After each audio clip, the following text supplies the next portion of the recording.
Good morning. Fall is in the air here in Mechanicsville, Virginia, and coming into the office this morning, it's around 40 degrees or so, and my mind, maybe yours as well, turned to heating, home heating to be specific, and I was reflecting on just how many different types of home heating there are. And if you want a complete rundown, certainly going to an HVAC specialist is the best place to turn. But being a realtor, we've been exposed to many forms of heating, and sometimes I notice that there's confusion over those forms of heating when we're showing houses to home buyers. So a few sources that I've come across, a few methods of heating a home that we've encountered over the years are as follows. This old building I'm in, this office of ours, when we came, it had what was known as a package unit. A lot of systems have an indoor and an outdoor unit. This had just one big metal box outside, and in it was an air conditioning system and a heating system. The heat was with propane gas, and the air conditioning was electric, and that one outside unit took care of our office. When that died, we got a regular heat pump. So now we have an outdoor unit and an indoor unit. It's all electric, using the same ductwork that was here before. That's a heat pump. Some houses I go to will have electric baseboard heat.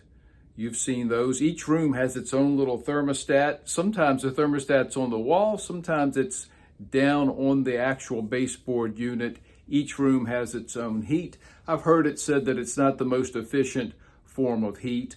Along those electric lines, there's also something called an electric furnace that I think they probably stopped using in the 70s. Again, your heating and air contractor can tell you more, but this electric furnace is just that. It's a furnace that's all electric, produces hot air that blows through your ductwork.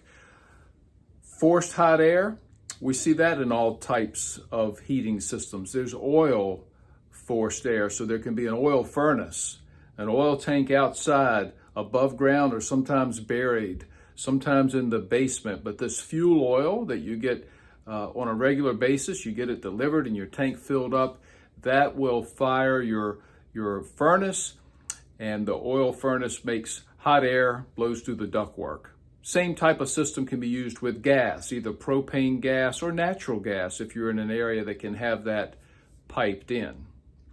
Now, sometimes we see oil or gas hot water heat. You've seen radiators in houses. I love radiators. It's a good form of, it's really warm, and it's a degree of moisture to it that's good in the wintertime.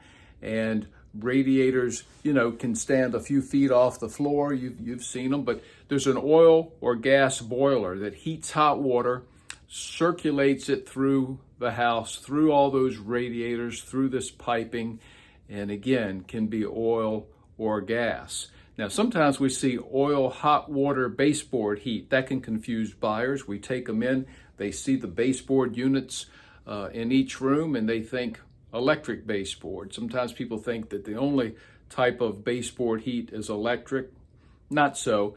That oil or gas boiler can also send hot water not only through radiators, but through these baseboard units, which are forms of radiators themselves.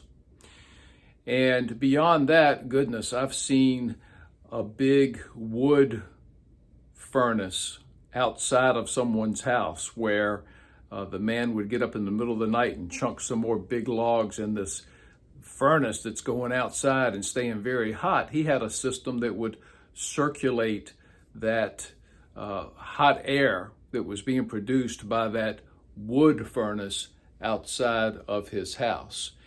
And there are many other forms of heat that if you want to investigate that subject, you'll find lots to learn. Those are some of the main ones that we see in this part of Virginia that we're in. And I just thought I'd give you a little insight on those things today. Have a great week.